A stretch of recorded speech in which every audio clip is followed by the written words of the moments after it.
नमस्कार दोस्तों, सुरेन हिंदी क्लास में आज हम पढ़ेंगे कोलरिज का कल्पना सिद्धांत। कोलरिज का कल्पना सिद्धांत जो है वो पाठ्यक्रम में शामिल है। कोलरिज का पूरा नाम यदि हम देखें, कोलरिज का पूरा नाम सैमुअल टेलर कोलरिज था। कोलरिज का जीवन काल 1722 से 1834 है। इसमें 1922 लिखा हुआ, ये 1722 है। 1722 से लेकर 1834 ईस्वी इनका जीवन काल था। इनकी दो आलोचनात्मक कृतियां हैं। अब देखो, दोनों के प्रश्न भी आते हैं, जिसमें से पहली जो है बायोग्राफिया लिटरेरिया, इसका प्रश्न तो बहुत बार प्रश्न रिपीट होता है। यानी कोलरिज, सैमुअल टेलर कोलरिज की आलोचनात्मक कृतियों में बायोग्राफिया लिटरेरिया जो है, इसका प्रश्न बहुत बार आता है परीक्षाओं में। और दूसरी है lectures on Shakespeare. Lectures on Shakespeare इनकी दूसरी जो है वो रचना है। यानी इनकी दो रचनाएं हैं, आलोचनात्मक कृतियां हैं, बायोग्राफिया लिटरेरिया और लेक्चर्स ऑन शेक्सपियर, दो रचनाएं हैं।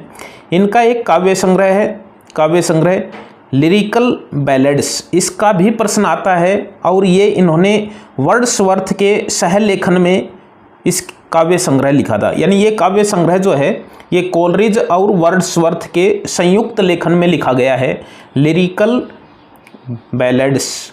इसका प्रश्न भी जो है वो बहुत बार परीक्षा में आता है। अब इसमें वर्ड्सवर्थ तो सिलेबस में नहीं है, लेकिन कोलरिज है तो लिरिकल बैलेड्स जो है वो आ सकता है।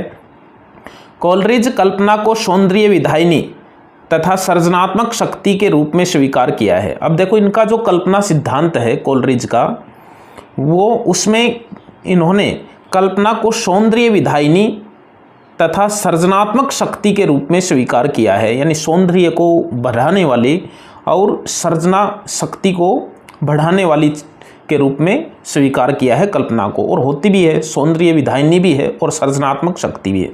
कोलरिज के अनुसार कल्पना ही काव्य का हृदयग्राही, मर्मस्पर्शी और सजीव बनाता है। यानी कोलरिज के अनुसार कल्पना ही काव्य को हृदयग्राही, मर्मस्पर्शी और सजीव बनाता है। ये लाइन भी ध्यान में रखनी है। यानी इसमें प्रश्न भी आ सकता है बहुत बार कि निम्न में से कौन सा कथन कल्पना सिद्धांत से संबंधित नहीं है। तो निम्न बातें जो है वो हमें पता होनी चाहिए। कल्पना शक्ति, अब देखिए इसमें कल्पना शक्ति हृदय और बुद्धि, अंतर्जगत और बहिर्जगत का सामंजस्य स्थापित करती है।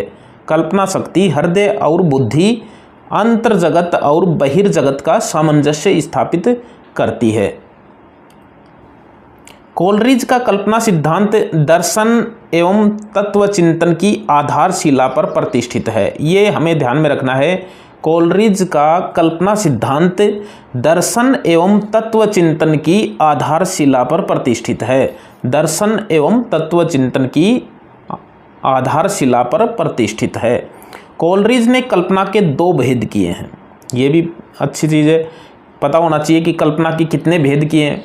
प्रश्न आया हुआ 2010 असिस्टेंट प्रोफेसर में कि कल्पना की कितने भेद मान्य हैं, दो भेद मान्य हैं। केवल यही प्रश्न था, वस्तुनिष्ठ प्रश्न। लेकिन अब हमें यह भी ध्यान में रखना है कि दो भेद कौन से हैं। पहला है आद्य, आद्य यानी प्राथमिक। दूसरा है गौण, गौण यानी विशिष्ट कल्पना। यानी आद्य यानी प्राथमिक कल्पना, मुख्य कल्पना, और दूसरी है गौण कल्पना, जिसको विशिष्ट कल्पना भी कहा गया है। ये प्रश्न भी है कि गौण कल्पना जो होती है उसको विशिष्ट कल्पना कहा गया है, और ये कलाकारों में मिलती है, साहित्यकारों में मिलती है। गौण, आद्य या प्राथमिक कल्पना जो है ये सामान्य में पाई जाती है, और गौण या विशिष्ट कल्पना जो है ये कलाकारों में पाई जाती है। अब देखिए, इसमें आद्य कल्पना सामान्य में पाई जाती है, आद्य कल्पना सामान्य में पाई जाती है, और गौण या विशिष्ट कल्पना कलाकारों में पाई जाती है। इसलिए गौण है, इसलिए कम है, विशिष्ट है, क्योंकि वो कलाकारों में पाई जाती है। तो कल्पना के दो भेद हैं, आद्य और गौण। आद्य यानी प्राथमिक, गौण यानी विशिष्ट कल्पना। आद्य कल्पना सामान्य मनुष्यों में पाई जाती है, और गौण या विशिष्ट कल्पना कलाकारों में पाई जाती है। कोलरिज कल्पना को काव्य का मूलाधार मानते हैं। कोलरिज कल्पना को काव्य का मूलाधार मानते हैं। यानी काव्य का मूल आधार कल्पना को किसने माना है? कोलरिज ने माना है, क्योंकि विरोधी गुणों में सामंजस्य का कार्य वही करती है।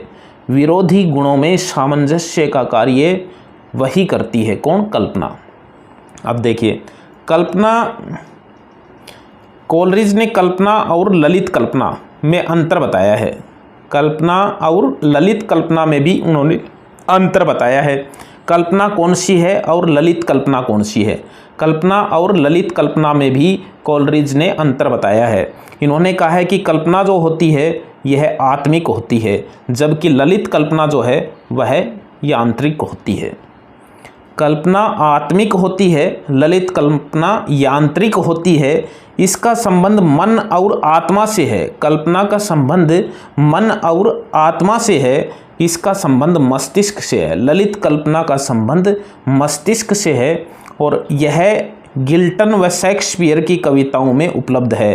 यानी कल्पना जो है वो मिल्टन व शेक्सपियर की कविताओं में उपलब्ध है और ललित कल्पना स्पेंसर की कविताओं में मिलती है।